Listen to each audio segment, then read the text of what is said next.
দর্শক আমন্ত্রণ জানাচ্ছি যমুনা টেলিভিশনের বিশেষ আয়োজন ডক্টর সনকলে। আপনাদের স্বাস্থ্য বিষয়ক নানান প্রশ্ন আর সেই সবের তাৎক্ষণিক সমাধান নিয়ে আমাদের এই আয়োজন। আপনাদের সাথে পুরো আয়োজন জুড়ে সাথে আছে আমি ডাক্তার সিদ্রা ইকবাল। আমাদের এই আয়োজনে থাকছেন দেশ বরণার আধুনিক চিকিৎসা বিজ্ঞানে দক্ষ চিকিৎসকরা। দর্শক, আজ আমাদের আলোচনার বিষয় তরুণদের হৃদরোগ। আলোচনার জন্য আজ আমাদের সাথে অতিথি হিসাবে আছেন হৃদরোগ ও মেডিসিন বিশেষজ্ঞ ডাক্তার মোহাম্মদ তৌফিজুল ইসলাম। আমাদের বিশেষজ্ঞ চিকিৎসকের পরামর্শ পাওয়ার জন্য আপনারা ফোন করুন 982405 নাম্বারে। ডাক্তার মোহাম্মদ তৌফিজুল ইসলাম, আপনাকে স্বাগত জানাচ্ছি ডক্টর সনকলে। ধন্যবাদ। আমরা আজ কথা বলবো তরুণদের হৃদরোগ নিয়ে। আগে জানতাম যে তরুণদের আসলে হৃদরোগ তেমন একটা হয় না, এটা আসলে বয়স্কদের রোগ, কিন্তু বর্তমানে তরুণদেরও হৃদরোগের প্রাদুর্ভাব অনেকাংশে বেড়ে চলেছে। তো একটু জানতে চাই, বাংলাদেশের তরুণদের মধ্যে হৃদরোগ বা হার্ট অ্যাটাকের মতো অথবা হার্টের যে রোগগুলো তা কি সত্যি বেড়েছে নাকি হচ্ছে এটা একটা মিথ? না, এটা আপনার সত্যি কথা বলেছেন, এটা মিথ না। বর্তমানে বাংলাদেশে তরুণদের মধ্যে হৃদরোগ বা হার্ট অ্যাটাকের প্রিভ্যালেন্স, যেটা আমরা প্রবণতা বা প্রাদুর্ভাব কিন্তু বহুলাংশে বেড়ে গেছে আগের তুলনায়। তো একটা গবেষণায় আমাদের জাতীয় হৃদরোগ ইনস্টিটিউট হসপিটালের একটা গবেষণায় দেখা গেছে যে এখানে 30 বছরের কম বয়সী হৃদরোগীদের মধ্যে, এবং ঢাকা মেডিকেলের আরেকটা গবেষণায় দেখা গেছে 40 বছরের কম বয়সী হৃদরোগ যাদের হয়েছিল, হার্ট অ্যাটাক হয়েছিল, তাদের গড় বয়স 26 বছর। গড় বয়স 26 বছর, এবং সংখ্যাটা কিন্তু একেবারে কম না, বহুলাংশে। ঢাকা মেডিকেলে এবং জাতীয় হৃদরোগ ইনস্টিটিউটে কিন্তু প্রতিনিয়ত আমরা 30 বছরের মধ্যে হার্ট অ্যাটাকের বহুত রোগী কিন্তু, অনেক রোগী কিন্তু প্রতিনিয়ত এসে চিকিৎসা নিচ্ছেন। সুতরাং এটি শুধু বয়স্কদের রোগ, সেখানে আর এটা সীমাবদ্ধ থাকছে না। তো বাংলাদেশ এবং দক্ষিণ এশিয়ার মতো এই অঞ্চলগুলোতে কেন তরুণদের এই অল্প বয়সে হৃদরোগ হচ্ছে, এর কারণটা কি বলে মনে করছেন আপনি? তরুণদের হৃদরোগ আমাদের এই সাউথ এশিয়ান কান্ট্রিগুলোতে, বাংলাদেশ সহ সাউথ এশিয়ান যে কান্ট্রিগুলো আছে, এই অঞ্চলটাতে তরুণদের মধ্যে হার্ট অ্যাটাক এবং হৃদরোগের প্রবণতা, প্রাদুর্ভাবটা বেশি। এর কারণ হিসেবে কয়েকটা কারণ উল্লেখ করা যায়। অন্যতম কারণ হলো যে বর্তমানে স্মোকিং, যেটা ধূমপান, এবং তামাক ও তামাকজাত দ্রব্য, এটার গ্রহণের প্রবণতা কিন্তু অনেক বেড়ে গেছে। এবং বর্তমান তরুণদের মধ্যে ফিজিক্যাল ইনঅ্যাক্টিভিটি, অবেসিটির অন্যতম কারণ হচ্ছে ফিজিক্যাল ইনঅ্যাক্টিভিটি এবং সেডেন্টারি লাইফস্টাইল। হ্যাঁ, সাথে হচ্ছে অস্বাস্থ্যকর খাদ্যাভ্যাস, যেটাকে আমরা ফাস্টফুড, জাঙ্ক ফুড সহ কিন্তু বর্তমানে প্রচুর পরিমাণে কিন্তু এই সংখ্যাটা অনেক বেশি বেড়ে গেছে। তাছাড়া যাদের ফ্যামিলিতে হৃদরোগের হিস্ট্রি আছে, তার বাবা মা, ভাই বোন, এদের মধ্যে যদি হৃদরোগের, হার্ট অ্যাটাকের হিস্ট্রি থাকে তাদের, সেক্ষেত্রে কিন্তু তরুণদের হার্ট অ্যাটাকের ঝুঁকিটা বেড়ে গেছে। ডাক্তার মোহাম্মদ তৌফিজুল ইসলাম, আমরা এই বিষয়ে আপনার কাছ থেকে আরো শুনবো। একজন দর্শক আমাদের জন্য অপেক্ষা করছেন, ওনার প্রশ্নটা আমরা নিয়ে নিই। দর্শক, কে বলছেন, কোথা থেকে বলছেন, নাম বলে প্রশ্ন করুন।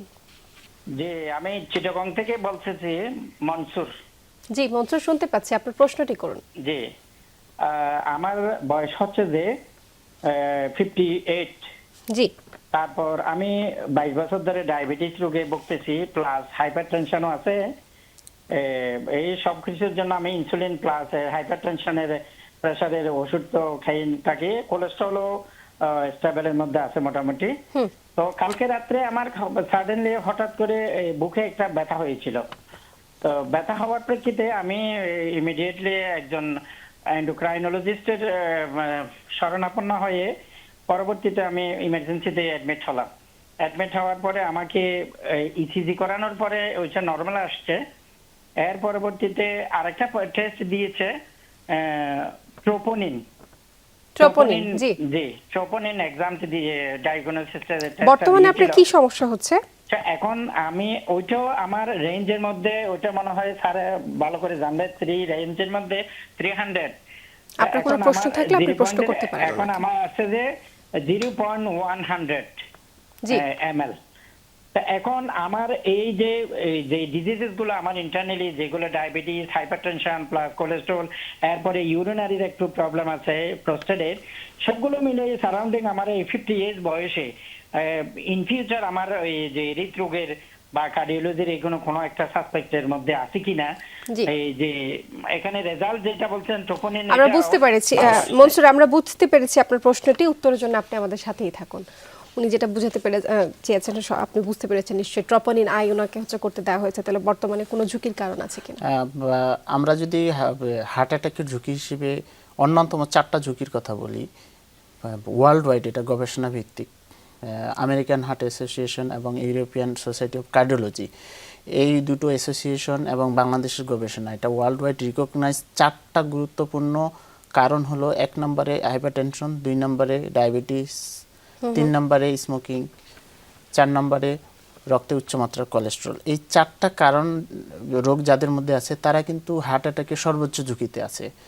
এবং যাদের এই 4টা নিয়ন্ত্রণে নাই, উচ্চ রক্তচাপ, ডায়াবেটিস এবং উচ্চমাত্রার কোলেস্টেরল নিয়ন্ত্রণে নাই, অনিয়ন্ত্রিত আছে, চিকিৎসা ঠিকমতো নিচ্ছেন না এবং স্মোকিং বাদ দিচ্ছেন না, সুতরাং এদের কিন্তু হার্ট অ্যাটাকের ঝুঁকি সর্বোচ্চ থাকে। আমার দর্শক যেটি প্রশ্ন করেছেন যে ওনার হঠাৎ একটা রাতে বুকে ব্যথা হয়েছিল, এটা হতে পারে হার্ট অ্যাটাকের জন্য হার্টের ব্যথা হতে পারে, আবার নাও হতে পারে, তবে উনি যে সর্বোচ্চ ঝুঁকিতে আছেন এটা মোটামুটি কনফার্ম। সুতরাং সেক্ষেত্রে কি করতে হবে সে বিষয়ে আমরা আলোচনাটা আগাবো আর কি। আমি একটু চলে যেতে চাই, আপনি যেটা বলছিলেন যে হচ্ছে তরুণদের কেন হচ্ছে কারণটা এত বেশি বেড়ে গেছে, আপনি সেই কথাটা একটু বলছিলেন যে স্থূলতা, ফাস্টফুড, এই বিষয়ে কথা বলছিলাম। তো একটু জানতে চাই যে শারীরিক নিষ্ক্রিয়তা কতটা দায়ী এখানে? শারীরিক নিষ্ক্রিয়তা অবশ্যই একটা অন্যতম প্রভাবক বা নিয়ামক হিসেবে এখানে কাজ করছে, কারণ অতিরিক্ত পরিমাণে ক্যালোরি ইনটেক নিচ্ছি ডেইলি, যেটার প্রয়োজনের তুলনায় বেশি কনজাম্পশন করছি ক্যালোরি, বাট ক্যালোরি এক্সপেন্ডিচার বা খরচ হচ্ছে না, ফলে স্থূলতা বাড়ছে। স্থূলতা বাড়লে কিন্তু আমাদের পুরো কি বলে বডির কিন্তু হরমোনাল বলেন এবং ফিজিওলজিক্যাল স্টেট পুরোটাই কিন্তু ইমব্যালেন্স হয়ে যায়। বলা হচ্ছে স্থূলতা, ডায়াবেটিস, স্মোকিং এগুলো কিন্তু ইন্টার রিলেটেড, এগুলো কিন্তু কার্ডিওভাস্কুলার ডিজিজ, হার্ট অ্যাটাকের ঝুঁকিটা কিন্তু অনেকাংশে বাড়িয়ে দিচ্ছে। আচ্ছা, মানসিক স্বাস্থ্য এখানে কতটা গুরুত্বপূর্ণ একটু জানতে চাই। তরুণরা তো বর্তমানে এখন অনেক কিছু নিয়ে চিন্তিত থাকেন, কেউ ক্যারিয়ার নিয়ে চিন্তিত, কেউ পড়াশোনা নিয়ে চিন্তিত। তো এই যে মানসিক সুস্থতা যদি না থেকে থাকে তখন কি হৃদরোগের ঝুঁকি বেড়ে যেতে পারে? হ্যাঁ, মানসিক সাইকোলজিক্যাল স্ট্রেস, যেটা সাইকোলজিক্যাল স্ট্রেস অথবা ডিপ্রেশন, অ্যাংজাইটি, বিভিন্ন কারণে হচ্ছে বর্তমানে তরুণদের মধ্যে, এর ফলে নিদ্রাহীনতাও কাজ করে। সো সবগুলোই কিন্তু একটা প্রভাবক হিসেবে কাজ করছে, ঝুঁকি বাড়াচ্ছে। কারণ হচ্ছে এগুলোর ফলে আমাদের যে নর্মাল ফিজিওলজিক্যাল হরমোনাল ইমব্যালেন্স হচ্ছে, এটার জন্য কিন্তু উচ্চ রক্তচাপ হতে পারে, ওবেসিটি হচ্ছে, সুতরাং ঝুঁকিটা কিন্তু বাড়ছে। একেবারে নাই করে দেওয়া যাবে না যে না এগুলা দায়ী না, অবশ্যই এটা অনুঘটক হিসেবে কাজ করছে। আমাদের সাথে আরেকজন দর্শক আছে, ওনার প্রশ্নটা আমরা নিয়ে নিই। দর্শক কে বলছেন, কোথা থেকে বলছেন, নাম বলে প্রশ্ন করুন। জি, আমি হোসেন বলছিলাম রাজশাহী থেকে। জি, শুনতে পাচ্ছি, আপনার প্রশ্নটি করুন। জি, আমার গত পরশুদিনে হঠাৎ করে দেখলাম যে প্রেশার সমস্যা হচ্ছিল, তো আমার ওয়াইফকে দিয়ে মাপা দিলাম, তো 105/100। তো আমি আসলে মনে করলাম নার্ভাস হয়ে গেছিলাম, তো এক বেশি ডান পাশে বুকে ব্যথা করছে, তাই আসলে আমি আজকে ডাক্তারের কাছে যাইতে চাইছিলাম। তো এটা আসলে কি ওই কি টেস্ট করলে আর কি রিপোর্টটা পাওয়া যাবে ভালো আর কি? আচ্ছা দর্শক, আমি আপনার প্রশ্নটি বুঝতে পেরেছি, উত্তরের জন্য আপনি আমাদের সাথেই থাকুন। আমাদেরকে একজন দর্শক ফোন করেছিলেন রাজশাহী থেকে, তিনি হচ্ছে ওনার নাম ছিল আনোয়ার, এবং উনি বলেছিলেন যে 105/100 ওনার ব্লাড প্রেশার থাকে এবং গতকাল রাতে ডান পাশে বুকে ব্যথা হয়েছে। তাহলে বর্তমানে কি পরীক্ষা করলে উনি কনফার্ম হতে পারবেন যে হৃদরোগের কোনো ঝুঁকি আছে কিনা? আচ্ছা, উনি একবার রক্তচাপ মেপেছেন 105/100, নিচেরটা অবশ্যই একটু বেশি আছে, যেটা বা 80-র মধ্যে থাকার কথা। তো এটা আবার পরিমাপ করতে হবে যে ওনার আসলে বেশি থাকে কিনা, সেটা কনফার্ম হয়ে উচ্চ রক্তচাপের ওষুধ গ্রহণ করতে হবে যদি বেশি থাকে সব সময়। আর ওনার পরীক্ষার কথা বলেছেন, এটা ওনার ডান দিকে বুক ব্যথা হয়েছে, যেটাকে এটিপিক্যাল পেইন বলি আমরা। হার্টের ব্যথা হওয়ার সম্ভাবনা কম, কিন্তু একেবারে নাই বলা যাবে না, যে সম্ভাবনা কম থাকলেও সেটা কনফার্ম হওয়ার জন্য আমরা ইসিজি এবং রক্তের ট্রপোনিন আই পরীক্ষা করে দেখতে পারি যে আসলে ওনার সমস্যা হয়েছিল কিনা। আচ্ছা, তাছাড়া অন্যান্য আরো যদি আমরা মনে করি, সাসপেক্ট করি, যদি অ্যাবনরমাল কিছু থাকে ইসিজি এবং ইকোকার্ডিওগ্রামে, তাহলে আমরা পরবর্তী ধাপে অন্যান্য পরীক্ষা নিরীক্ষা করে প্রাথমিক অবস্থায় ইসিজি এবং ট্রপোনিন আই, যেটা এই দুটো টেস্ট করলে কিন্তু ডায়াগনোস করা সম্ভব। আপনি যেটা বলছিলেন যে ডান পাশে যেহেতু বুকের ব্যথা, তাহলে হচ্ছে একটু সম্ভাবনা কম যে হৃদরোগের ঝুঁকি আছে। সেখান থেকে একটু জানতে চাই যে কি করে বুঝবো যে আমার হচ্ছে বুকের ব্যথাটা হৃদরোগের ব্যথা নাকি হচ্ছে অন্য কোনো ব্যথা? হৃদরোগ বা হার্ট অ্যাটাকের যদি ব্যথা হয়, সেই ব্যথাটা কিন্তু একটা নির্দিষ্ট টিপিক্যাল ফিচার প্যাটার্ন থাকে। ব্যথাটা সাধারণত বুকের মাঝখানে হয়। এই ব্যথাটা আমার গলা, চোয়াল এবং দুই বাহু পর্যন্ত কিন্তু ছড়িয়ে যেতে পারে এবং পিছনের দিকেও ছড়িয়ে যেতে পারে। সাথে শরীরে অতিরিক্ত ঘাম থাকতে পারে, দুর্বল লাগতে পারে, শ্বাসকষ্ট হতে পারে, চোখের ঝাপসা দেখতে পারে। এসব যদি সাথে অ্যাসোসিয়েটেড উপসর্গগুলো থাকে এবং ব্যথার ধরনটা যদি এরকম হয়, তাহলে আমরা এটাকে টিপিক্যাল কার্ডিয়াক ইসিমিক চেস্ট পেইন বলা হয়। তো এটা থাকলে আমরা মোটামুটি কনফার্ম হই যে না, এটা হচ্ছে কার্ডিয়াক পেইন বা হার্ট অ্যাটাকের ব্যথা। আচ্ছা, আপনি তো বলেছিলেন যে উল্লেখ করেছিলেন যে কারণগুলোর মধ্যে স্থূলতা কিন্তু একটা কারণ। তো যে মানুষগুলো বা যে হচ্ছে গিয়ে তরুণগুলো দেখতে সুস্থ, পাতলা, স্থূলতা নেই, তাদেরও কি হার্ট অ্যাটাক হওয়ার ঝুঁকি আছে? হ্যাঁ, অবশ্যই ঝুঁকি আছে। স্থূলতা একটা risk factor, cardiovascular risk factor, ঝুঁকি। কিন্তু যার ওজন নিয়ন্ত্রণের মধ্যে আছে বা দেখতে পাতলা, তারও কিন্তু ঝুঁকি থাকতে পারে। এটা একেবারে ডিনাই করা যাবে না, কারণ তার অন্যান্য রিস্ক ফ্যাক্টর থাকতে পারে। সে ধূমপায়ী হতে পারে, তার রক্তে উচ্চমাত্রার কোলেস্ট্রল থাকতে পারে, তার পরিবারে পজিটিভ হিস্ট্রি থাকতে পারে হার্ট অ্যাটাকের, হ্যাঁ, তার ডায়াবেটিস থাকতে পারে, তার খাদ্যাভ্যাসের অস্বাস্থ্যকর খাদ্যাভ্যাসের থাকতে পারে। এ ধরনের কিন্তু থাকলে, অথবা তার সেডেন্টারি লাইফস্টাইল, সো অন্যান্য রিস্ক ফ্যাক্টরগুলো অ্যাসেস করেই কিন্তু আমরা সিদ্ধান্ত নিতে হবে যে উনি রিস্কে আছেন কিনা। হ্যাঁ, শুধুমাত্র পাতলা বা ওজন নিয়ন্ত্রণের মধ্যে আছে, তার হৃদরোগ হওয়ার ঝুঁকি কম, সেটা ডিনাই করা যাবে না। আমাদের ওভারঅল কার্ডিওভাস্কুলার রিস্ক ফ্যাক্টরগুলো অ্যাসেস করে সিদ্ধান্ত নিতে হবে। আচ্ছা, এবার একটু জানতে চাই হচ্ছে কিছু মিথ আছে যে যখন ব্লাড প্রেশার বেড়ে যায় তখন হচ্ছে দেখা যায় যে কুসংস্কার বলবো কি বিজ্ঞানসম্মত, সেটা আপনি আমাকে উত্তরটা দিবেন, যে যখন উচ্চ রক্তচাপ হয় তখন লেবুর পানি অথবা তেঁতুলের টক এগুলো খাইয়ে দেওয়া হয়। তো এটা কি আসলে বিজ্ঞানসম্মত?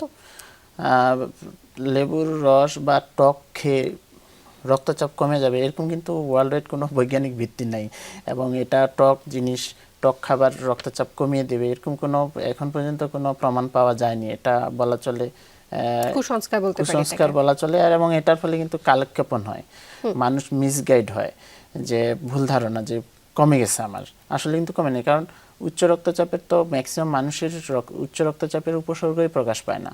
সো হচ্ছে টক খেয়ে নিলাম অথবা হচ্ছে লেবুর রস খাইলাম, কমে গেছে, ভালো আছি, বিষয়টা কিন্তু সেরকম না। তার কিন্তু রক্তচাপ পারসিস্টেন্টলি বাড়তে থাকে, যেটাতে কিন্তু তার হার্ট, কিডনি এবং ব্রেন দুটাই কিন্তু দীর্ঘমেয়াদী ক্ষতিগ্রস্ত ঝুঁকির মধ্যে পড়ে যাচ্ছে। সুতরাং এটা কুসংস্কার বলতে হবে। আমাদের সাথে আরেকজন দর্শক অপেক্ষা করছেন, ওনার প্রশ্নটা আমরা নিয়ে নিই। দর্শক, কে বলছেন, কোথা থেকে বলছেন, নাম বলে প্রশ্ন করুন। জি, আমার নাম ইসমাইল, আমি রাজশাহী থেকে বলছিলাম। জি, শুনতে পাচ্ছি। বেশি দৌড়াদৌড়ি বা বেশি জোরে জোরে হাঁটাহাঁটি করলে হার্টবিটের পালসটা অনেক বেড়ে যায়, আবার মাঝে মাঝে বুকে কিঞ্চিত দ্বিগুণ করে। সেক্ষেত্রে করণীয় কি বা কি করা গেলে ভালো হয়? আপনার বয়স কত এবং আপনার অন্যান্য কোনো রোগ আছে কিনা? ডায়াবেটিস, উচ্চ বয়স আমার এখন 22 বছর, চলে, ওরকম কোনো সমস্যা নাই। এখন এটাই সমস্যা বলতে, এটাই এখন আবার। আচ্ছা আচ্ছা, দর্শকের প্রশ্ন হচ্ছে যে ওনার দৌড়াইলে বা কাজ করলে, ভারী কাজ করলে পালপিটেশন হয়, যেটাকে হার্টবিট রেট বেড়ে যায়, উনি বললো পালপিটেশন বলি আমরা। সেক্ষেত্রে সাধারণত কাজ করলে বা দৌড়াইলে স্বাভাবিকভাবে হার্ট রেট বাড়ে, পালপিটেশন হয়। তবে সেটা যদি পারসিস্টেন্ট থাকে, ওনার যে রেস্টেও হচ্ছে অথবা সময় সময় হচ্ছে, এক্সারশন ছাড়াও, ভারী কাজ এবং দৌড়ানো ছাড়াও যদি আপনার হয়ে থাকে দর্শক, তাহলে এটাকে আপনাকে গুরুত্ব দিতে হবে। এবং ওই সময়ে আমরা ইসিজি পরীক্ষা করে সাধারণত রোগ নির্ণয় করি। ওই সময় আপনাকে ইসিজি রেকর্ড রাখতে হবে। নিকটস্থ কোনো জায়গায় ডায়াগনস্টিকে গিয়ে আপনার যখন বুক ধরপড় করবে, হার্টবিট বেড়ে যাবে, ওই সময় ইসিজি করবেন এবং ওটা রাখবেন, এবং ওই ইসিজি নিয়ে পরবর্তীতে কোনো ডাক্তারের পরামর্শ নেবেন। আশা করছি দর্শক ওনার প্রশ্নের উত্তরটি পেয়ে। আমরা তরুণদের হৃদরোগ নিয়ে কথা বলছিলাম, ইতিমধ্যে আমি কয়েকটা কুসংস্কারের ব্যাপারে আপনার কাছ থেকে জানতে চাচ্ছিলাম। তো একটু জানতে চাই যে প্রেশারের ওষুধ বা উচ্চ রক্তচাপের ওষুধ একবার শুরু করলে আজীবন খেতে হবে, এটা সত্য নাকি কুসংস্কার? এটা অনেকাংশেই কুসংস্কার বলা চলে। কারণ হচ্ছে আজীবন খেতে হবে, কারণ উচ্চ রক্তচাপ যখন নিয়ন্ত্রণে থাকে, এটা ওষুধ খেয়ে নিয়ন্ত্রণে থাকছে, মানে ওষুধটা কাজ করছে। সুতরাং এটা ভুল ধারণা যে এখন প্রেশার স্বাভাবিক হয়ে গেছে, নর্মাল হয়ে গেছে, তো এখন ওষুধ খাওয়ার দরকার নেই, এখন ওষুধ ছেড়ে দিই, এটা কিন্তু করা যাবে না। কারণ আমি যখন ওষুধ ছেড়ে দেবো, প্রেশার কিন্তু আবার আগের জায়গায় চলে যাবে, বেশি থাকবে সব সময়। আর যেহেতু উচ্চ রক্তচাপের উপসর্গ প্রকাশ পায় না, বেশি ম্যাক্সিমাম মানুষেরই। সুতরাং সে মনে করে আমি তো ভালোই আছি, কিন্তু এটা সাইলেন্ট কিলার হিসেবে কাজ করছে। তার হার্ট অ্যাটাক, ব্রেন স্ট্রোক এবং কিডনি ডিজিজের ঝুঁকিগুলো কিন্তু বেড়ে যাচ্ছে, বহুলাংশে বেড়ে যাচ্ছে যদি ইরেগুলারলি খায় অথবা সে যদি বন্ধ করে দেয়। সুতরাং এটা ওষুধের ডোজ কমানো বাড়ানো যেতে পারে, এটা চিকিৎসকের পরামর্শ অনুযায়ী নিতে হবে, বাট এটা একেবারে বন্ধ করা যাবে না। তবে কিছু যদি সেকেন্ডারি কজ থাকে, এন্ডোক্রাইন কজ, যেগুলোর জন্য হচ্ছে হরমোন জাতীয় কজ কারণ যদি থাকে, সেই কারণগুলোর জন্য যদি উচ্চ রক্তচাপ হয়, সেক্ষেত্রে সেই কারণগুলোর চিকিৎসা করার পরে নিয়মিত ভালোভাবে প্রপার ম্যানেজমেন্ট করে যদি আমার প্রেশার নিয়ন্ত্রণে থাকে, তাহলে সেক্ষেত্রে আমরা আস্তে আস্তে ওষুধের ডোজ কমাইতে পারি এবং এটা চিকিৎসক নির্ধারণ করবে যে তার অ্যান্টি হাইপারটেনসিভ ড্রাগটা উইথড্র করা যাবে কিনা। আচ্ছা, তাহলে অর্থাৎ এটা করা যেতে পারে, তো সময় সাপেক্ষ বিষয় এবং চিকিৎসক সেই সিদ্ধান্তটা নেবেন। আমাদের সাথে আরেকজন দর্শক অপেক্ষা করছেন, ওনার প্রশ্নটা আমরা নিব। দর্শক কে বলছেন, কোথা থেকে বলছেন, আপনার নাম বলে প্রশ্ন করুন। আসসালামু আলাইকুম, আমি আমিনুল ইসলাম রাজশাহী থেকে বলছি। ওয়ালাইকুম আসসালাম, আমিনুল ইসলাম, আপনার প্রশ্নটি করুন। আর প্রশ্ন হচ্ছে, আমার প্রেসার সবসময় হাই থাকে, উপরে 160, নিচে 100। তারপরে ডক্টর দেখার পরে বেটালক 25, সিডোপ্লাস 50 এটা দিয়েছে, কন্টিনিউ খেলে এখন প্রেসার মোটামুটি ঠিক আছে, মানে 90 বা 140 এর মধ্যে থাকে। এখন এই ওষুধ কি আমি কন্টিনিউ খেয়ে যাব না কি করবো, এই জন্য ফোন দিলাম আর কি। জি, আপনি আমাদের সাথেই থাকুন। আপনার কি কোনো কিছু জানবার আছে? আপনি একটি ওষুধ খাচ্ছেন, সেই ওষুধটাতে আপনার 140/90 প্রেশার থাকতেছে, 140/90, তো এটাকে আপনার কিন্তু আরো কমাতে হবে। এই ওষুধের ডোজ আরো বাড়াতে হবে, বাড়িয়ে এটাকে আপনাকে 120/80 মধ্যে রাখতে হবে, কারণ 140/90 এটা কিন্তু উচ্চ রক্তচাপের মধ্যেই আপনি এখনো আছেন। সুতরাং আপনাকে এই ওষুধের ডোজ হয় বাড়াইতে হবে, বাড়িয়ে দেখতে হবে, এবং এই ওষুধের না হলে কিন্তু আমরা থার্ড সেকেন্ড আরেকটা ওষুধ অ্যাড করে আপনার প্রেশার উনি জানতে চেয়েছেন যে এই ওষুধটি কি উনি খেয়ে যাবেন কিনা, চালিয়ে যাবেন কিনা। হ্যাঁ, ওষুধটি অবশ্যই চালিয়ে যাবেন, এবং এই ওষুধটার পরিবর্তে আমরা অন্য কোনো ওষুধ দেবো কিনা এটা আপনাকে আমরা মেজার করে, কয়েকদিনের প্রেশার আরও ভালোভাবে মেজার করে আপনার বাসায় মেজার করবেন, চেম্বারে বা ডক্টরের কাছে গিয়ে বা হসপিটালে গিয়ে মেজার করবেন। যদি পারসিস্টেন্টলি আপনার এরকম প্রেশার থাকে, তাহলে সেক্ষেত্রে আপনার এই ওষুধের ডোজ পরিবর্তন করতে হবে। আচ্ছা, আশা করছি উনি উত্তরটি পেয়েছেন। এই প্রসঙ্গে কিন্তু আমরা কথা বলছিলাম একটু আগে, যে হচ্ছে উচ্চ রক্তচাপের ওষুধটা হচ্ছে চাইলেই বন্ধ করে দেওয়া যাবে না, সেটা সম্পূর্ণ চিকিৎসকের কাছে গিয়ে তারপর সিদ্ধান্তটা আসবে যে বন্ধ করা যাবে কিনা। এবার একটু জানতে চাই আপনার কাছ থেকে যে উপসর্গ না থাকলে উচ্চ রক্তচাপ কি হতে পারে? হ্যাঁ, উচ্চ রক্তচাপের বেশিরভাগ মানুষেরই তো উপসর্গই থাকে না, কিছু মানুষের উপসর্গ থাকতে পারে, এবং যাদের বেশি মানে ইমার্জেন্সি হয়, যেমন আগে আমরা আলোচনা করেছি 180/120 উপরে যদি থাকে এবং সাথে যদি তার হার্ট অ্যাটাক বা ব্রেন স্ট্রোকের লক্ষণ থাকে, সেক্ষেত্রে দ্রুত ম্যানেজ করতে হবে, দ্রুত হসপিটালে যেতে হবে, এবং চিকিৎসকরা সেই প্রেশার মাপার কমানোর জন্য একটা প্রোটোকল আছে, সেই প্রোটোকলে কিন্তু কমাবে। হুট করে বাসায় বা ফার্মেসি বা অন্য কোথাও গিয়ে ওষুধ খেয়ে দ্রুত কমানো কিন্তু নিয়ম আবার প্রোটোকলে নাই। ওটা একটা নির্দিষ্ট রেট আছে, ওই রেটে হচ্ছে প্রেশারটা কমাতে হবে, হুট করে কমানো যাবে না। আচ্ছা, একটু জানতে চাই, আমরা হচ্ছে একটু আগে বলছিলাম যে এমার্জেন্সি কোনো সিচুয়েশনে কারো উচ্চ রক্তচাপ যদি বেড়ে যায়, আপনি যেটা বলেছিলেন যে 160 বা 180 তো হয়, অনেক মানুষের ব্লাড প্রেশার 200 পর্যন্ত উঠে যায়, সেই ক্ষেত্রে তাৎক্ষণিকভাবে কি করা যেতে পারে? তার সাথে যদি হৃদরোগেরও ঝুঁকি থাকে, হৃদরোগের ঝুঁকি থাকলে অবশ্যই তাকে তাৎক্ষণিকভাবে, বাসায় খুব একটা তো কিছু করার নাই, তাকে অ্যাসুরেন্স করতে হবে, নিকটস্থ যত দ্রুত সম্ভব নিকটস্থ হসপিটালে তাকে নিয়ে যেতে হবে, এবং হার্ট অ্যাটাকের যেসব লক্ষণ বলেছি সেগুলো থাকলে কিন্তু আমাদের ওই লোডিং ডোজ নিতে হবে। এবং প্যারালাইসিস হয়ে গেলে লোডিং ডোজটা কি একটু আপনার কাছে? লোডিং ডোজটা হচ্ছে আমাদের অ্যাসপিরিন এবং ক্লোপিডোগ্রেল জাতীয় ওষুধ, যেটা এটা 300 মিলিগ্রাম আমরা লোডিং একসাথে 4টা করে ট্যাবলেট খাওয়াই, সাথে স্ট্যাটিন জাতীয় সাধারণত অ্যাটরভাস্টাটিন পাওয়া যায়, সেটার একটা লোডিং ডোজ যদি 80 মিলিগ্রাম, আমরা ওই 20 মিলিগ্রাম 40 মিলিগ্রামের ট্যাবলেট পাওয়া যায়। যদি 20 মিলিগ্রামের ট্যাবলেট হয় তাহলে 4টা, যদি 40 মিলিগ্রামের ট্যাবলেট হয় তাহলে 2টো খেলেই এটাকে লোডিং ডোজ বলা হয়। তো এটা যদি হার্ট অ্যাটাকের লক্ষণ থাকে তাহলে সেক্ষেত্রে এটা গ্রহণ করতে হবে। কিন্তু প্রেশার কমানোর জন্য উনি যেটা মেডিকেশন নিয়ে থাকে অ্যাজ ইউজুয়াল বাসায় আগে থেকে, সেটাই কিন্তু নিবে। আর পরবর্তীতে এই উচ্চ রক্তচাপ কমানোর বিষয়টা টোটালি হসপিটালে হবে, হসপিটালে গিয়ে ম্যানেজমেন্টটা করতে হবে। আচ্ছা, খাবারের সাথে হচ্ছে যেটা বলা হয়েছে থাকে এক্সট্রা লবণ যদি কেউ নিয়ে থাকে সেক্ষেত্রে উচ্চ রক্তচাপ হওয়ার ঝুঁকি বাড়ে, এই প্রশ্নটা আপনার কাছে থাকলো। তবে আমাদের সাথে আরেকজন দর্শক অপেক্ষা করছেন, ওনার প্রশ্নটা নিয়ে তারপর উত্তরটা নিচ্ছি। দর্শক কে বলছেন, কোথা থেকে বলছেন, নাম বলে প্রশ্ন করুন।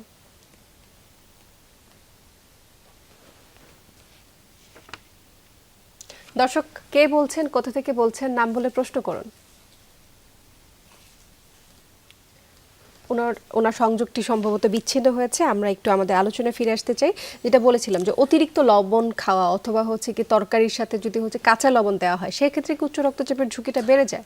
হ্যাঁ, অবশ্যই। লবণ, সোডিয়াম এবং হচ্ছে উচ্চ রক্তচাপের সম্পর্ক নিবিড়ভাবে জড়িত। লবণের মধ্যে সোডিয়াম থাকে, এই সোডিয়াম আমাদের শরীরে পানি ধরে রাখে, ফলে শরীরের আমাদের ব্লাডের ভলিউম বাড়ে এবং উচ্চ রক্তচাপের ঝুঁকিও বেড়ে যায়। এবং এটা কিন্তু ওয়ার্ল্ড ওয়াইড প্রতিষ্ঠিত বৈজ্ঞানিকভাবে গবেষণা ভিত্তিক। সুতরাং হচ্ছে আমাদের বলা হয়েছে একজন প্রাপ্তবয়স্ক সুস্থ মানুষের জন্য দৈনিক 5 গ্রাম লবণই যথেষ্ট, 5 গ্রামের মধ্যে রাখতে হবে। আমরা দৈনন্দিন রান্নাবান্নায় যেসব খাবার খাই এতে যে পরিমাণে লবণ দেওয়া হয় সেই লবণে কিন্তু সেই চাহিদা পূরণ হয়ে যায়। এর বাইরে আমরা যা কিছুই গ্রহণ করব লবণ, সেটা হোক অতিরিক্ত লবণ ভাতের সাথে বা খাবারের সাথে, বা সল্টেড ফুড, বিভিন্ন চিপস, চকলেট বা অন্যান্য প্রসেস ফুড, রেস্টুরেন্টের ফুডে কিন্তু অতিরিক্ত লবণ থাকে। সো এগুলোর এই অতিরিক্ত লবণ জাতীয় খাবারগুলো কিন্তু পরিহার করতে হবে। যারা এসব খাবার অতিরিক্ত লবণ জাতীয় খাবার গ্রহণ করে অথবা বাড়তি লবণ গ্রহণ করে সেটা কিন্তু উচ্চ রক্তচাপের ঝুঁকিটা অনেকাংশে বাড়িয়ে দেয়। আমরা একেবারে শেষ পর্যায়ে চলে এসেছি। আপনাকে অসংখ্য ধন্যবাদ জানাচ্ছি আমাদের সাথে যুক্ত থেকেছেন এবং আপনার মূল্যবান সময় আমাদেরকে দিয়েছেন। ধন্যবাদ আপনাকেও। দর্শক, এই ছিল আমাদের আজকের আয়োজন। আমাদের সাথে থাকার জন্য অসংখ্য ধন্যবাদ জানাচ্ছি। আবারও দেখা হবে রবি, সোম এবং মঙ্গলবার ঠিক 3:30টায়।